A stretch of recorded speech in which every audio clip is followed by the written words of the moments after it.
The ISG is a business-enabling digital platform on which organisations can record and manage their information sharing agreements. The Information Sharing Gateway is a not-for-profit project led by the Digital Solutions team at University Hospitals of Morecambe Bay. In collaboration with our public sector partners across the ISG user community, we are now in the final stages of the development of data protection impact assessment functionality within the system. This exciting collaborative development, due to be available very soon, has been enthusiastically designed and developed with the help and support of its users to further build upon the benefits they currently access through their use of the Information Sharing Gateway. The development will see the addition of an activity tab within the existing suite of functionality, where registered users can record activities and undertake a standardised digital approach to a DPIA, which will fully integrate to form the basis of an information sharing agreement. When accessing the ISG, all organisations using the system agree to a set of general principles for information governance, which provides a framework for safeguarding the processing of data and information as defined by the Data Protection Act 2018 and the General Data Protection Regulations. Organisations also provide an assurance submission on registration, which is visible to everyone within the system. This transparency of sharing partners helps to provide a clear view of who you are sharing with and the assurance required to start the sharing process. By creating an agreement and adding in sharing organisations, multiple organisations are connected to view, collaborate on and sign off agreements across the system. Standardised and agreed templates help users to conduct information sharing agreements quickly and with confidence, demonstrating that appropriate measures have been taken to ensure GDPR compliance and to prove accountability.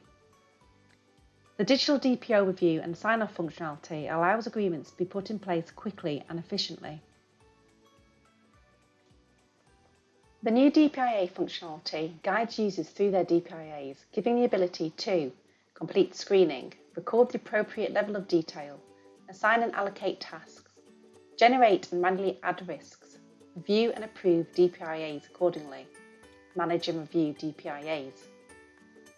With a familiar and easy-to-use interface, this new functionality also allows the seamless flow of information to form the basis and the creation of data sharing agreements, so providing further efficiencies right across the system. In line with GDPR, organisations have now embedded the requirement to complete a DPIA into their processes for all staff, and as such, DPIAs could be completed by anyone within an organisation who is involved in the startup of a project or activity. With this in mind, the DPIA functionality has been developed to support users who may not be familiar with data protection principles and helps guide them through the process with 7 simple steps. Step 1. Create an activity. The first step is to create an activity which captures top-level information about the project or activity which requires the processing of personal data. To provide further efficiencies, you can select an asset which is stored within your inventory which will populate fields within the activity.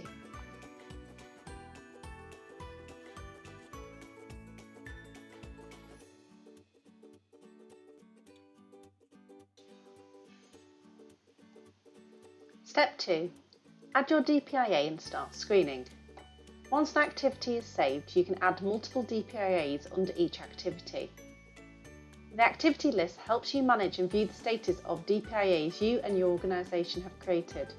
It also allows you to view and contribute to DPIAs outside of your organisation where you have been added as a contributor.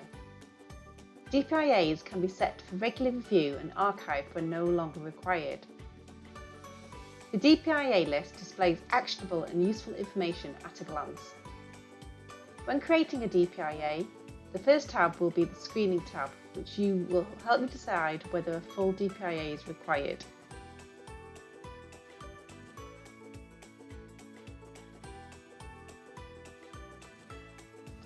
Once all questions have been answered, the screening outcome will generate and recommend whether completion of the full DPIA template is not required, recommended or essential. Step 3. Add contact contributors. As part of the consultation process, organisations and individuals involved in the project or activity which you may wish to consult with can be added in as a contributor. By adding an organisation that is registered in the ISG, the DPIA will be added to the other organisations' DPI list, viewable within their instance. Contributors who are registered on the ISG will be notified and have the opportunity to accept or reject their involvement in the DPIA.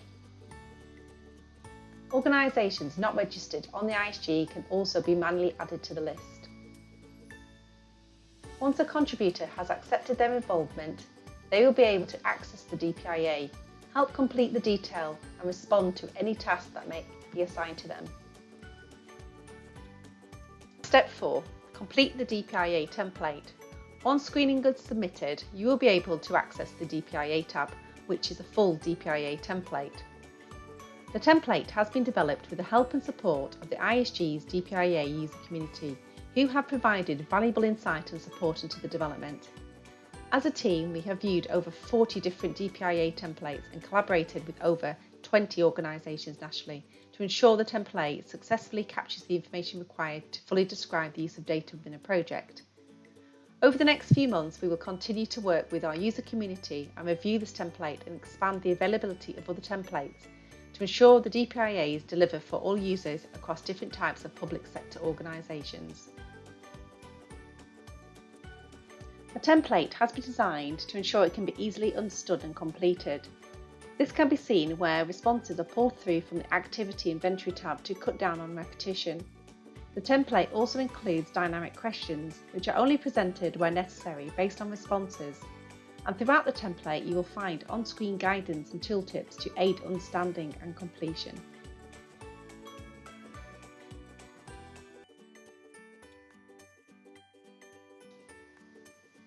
Further evidence in the form of additional documents can be uploaded directly from the DPIA tab by clicking on the paperclip icon next to a question.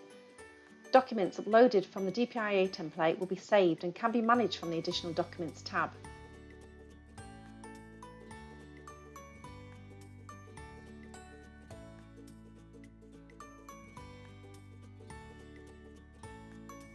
Step 5. Assign tasks and request support.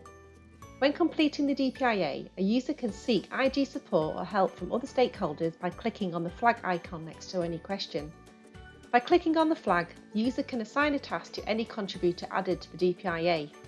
By assigning a task from the DPIA template, the task will be directly linked to the question and viewable from the Tasks tab.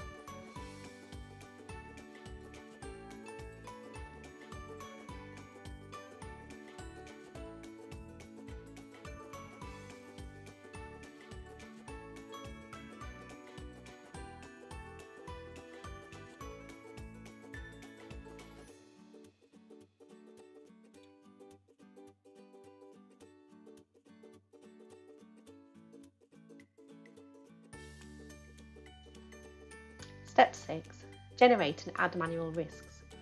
Once the DPIA template is complete, you can generate a risk assessment which auto-populates risks based on the responses given to the DPIA questions. Once generated, you can view these risks, provide further actions in order to accept, tolerate, mitigate, reduce or change a risk, and you can also submit a final rating.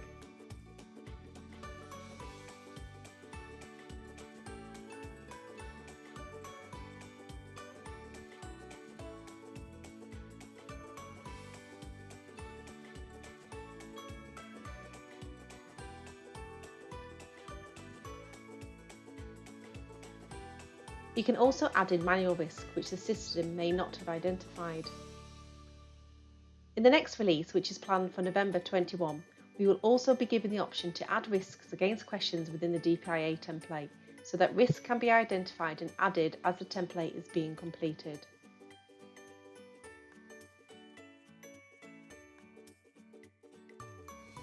Step 7. Approve and finalise the DPIA. On the Approval tab, you can add an executive summary and review any outstanding tasks or risks before asking for the DPIA to be approved. You can request any of the contributors to review and approve the DPIA. On request, the reviewer will get an email notification which will include details on the purpose of the activity and the executive summary, highlighting any outstanding risks. They will be asked to access the DPIA and review the information. They can then accept or reject the DPIA accordingly. Once reviewed and approved, the owner can finalise the DPIA.